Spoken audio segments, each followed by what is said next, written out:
Thousands of years ago, before cities, farms, or written history, a small group of hunter-gatherers sat around a crackling fire. Beyond the flames, the darkness was alive with danger, and somewhere just outside the light, a pair of eyes was watching. A wolf. Powerful, intelligent, fast. An animal humans had every reason to fear. Now imagine that same creature thousands of generations later, curled up beside a human bed, waiting for a belly rub. So how did one of humanity's most feared predators become our closest companion? The answer may be stranger than you think, because the first step toward creating dogs may not have been taken by humans at all. It may have begun with a hungry wolf that simply decided not to run away. For a long time, people imagined that ancient humans deliberately captured wolf pups and slowly trained them into loyal companions. But one leading theory suggests the process may have started much more accidentally. Prehistoric humans hunted, cooked, ate, and moved on. And wherever they camped, they left something behind. Bones, bits of meat, fat, food scraps. To a hungry wolf, a human camp was an unexpected source of easy calories. Most wolves stayed away. Humans were loud, unpredictable, and dangerous. But every population contains individuals that behave a little differently.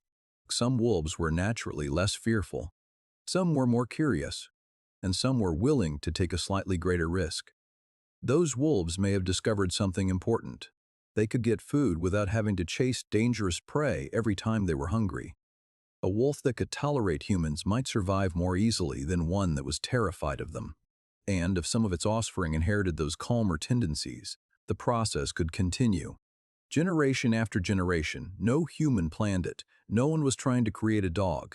Natural selection was simply favoring wolves that could live a little closer to humans. Imagine a cold night thousands of years ago. A young wolf stands just beyond the firelight. A hunter throws a bone into the darkness. The wolf freezes. It watches the humans. Then it takes one step forward. That single step changes nothing. But repeat that kind of behavior across thousands of generations. And suddenly, evolution is moving in a new direction. But could becoming less fearful of humans really change an animal so dramatically? In the 1950s, Russian geneticist Dmitry Belyaev began an experiment that offered a remarkable clue. He worked with silver foxes and selected them mainly for one trait: how they reacted to humans. The least fearful foxes were bred. Then their offspring were tested. And once again, the calmest animals were selected. The researchers were not choosing foxes for floppy ears. They were not selecting for spotted coats or curly tails. They were selecting for reduced fear and aggression. But after several generations, something unexpected began to happen. Some foxes started behaving differently. They became more comfortable around people. Some sought human attention. And alongside these behavioral changes, physical differences began appearing in some animals too, including changes in coat patterns and ear shape. The experiment revealed something fascinating. Selecting for one behavioral trait can sometimes produce changes far beyond behavior. Scientists call the broader pattern domestication syndrome. Researchers are still studying exactly why these traits can appear together. But the experiment demonstrated something important. When animals are repeatedly favored for calm behavior over many generations, domestication can reshape far more than their attitude. And this may help us understand what happened with wolves living near ancient human camps.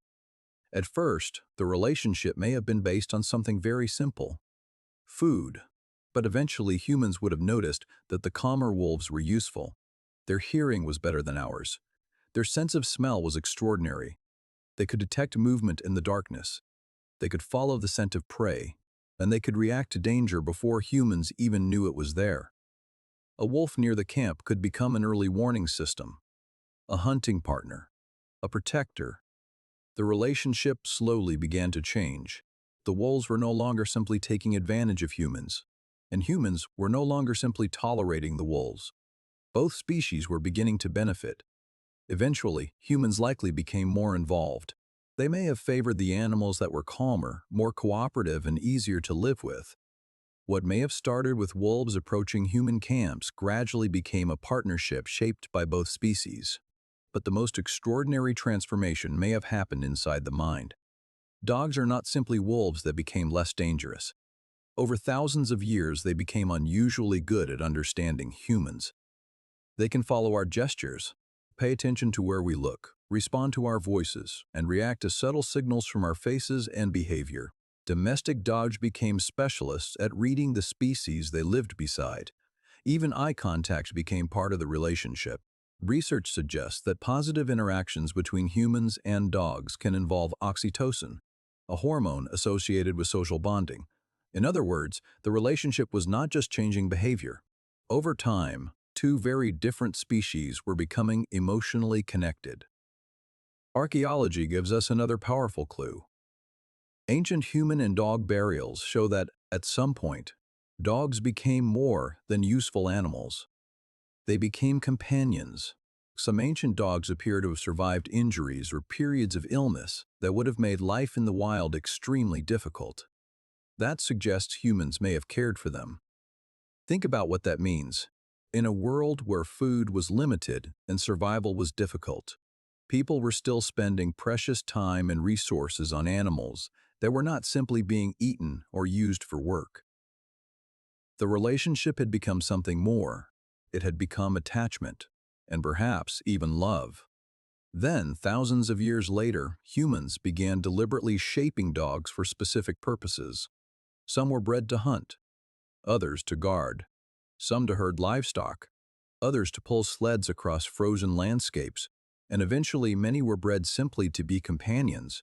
From tiny dogs that can fit into someone's arms to massive working breeds, the variety is astonishing. Yet behind all of them is the shadow of an ancient predator, a wolf that once stood beyond a prehistoric fire. So perhaps humans did not simply conquer wolves and transform them into dogs. Perhaps a few curious wolves first moved closer to our fires. Humans did not drive them away. Generation after generation, both species adapted to one another. The wolves changed. The humans changed too. And somewhere along that incredibly long journey, a predator and a primate stopped being enemies. They became partners, then companions, and eventually, family. A wolf came to the fire because it was hungry. A human allowed it to stay because it was useful. And thousands of years later, that decision had transformed both species. We like to think that we domesticated the wolf. But perhaps the truth is even stranger. Maybe the first dog was not created by a human choosing a wolf. Maybe it began with a wolf choosing not to run away.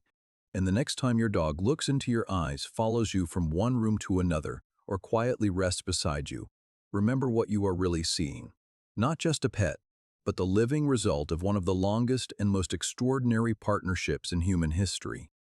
A relationship that may have begun with nothing more than a hungry wolf, a discarded bone, and a fire burning in the darkness.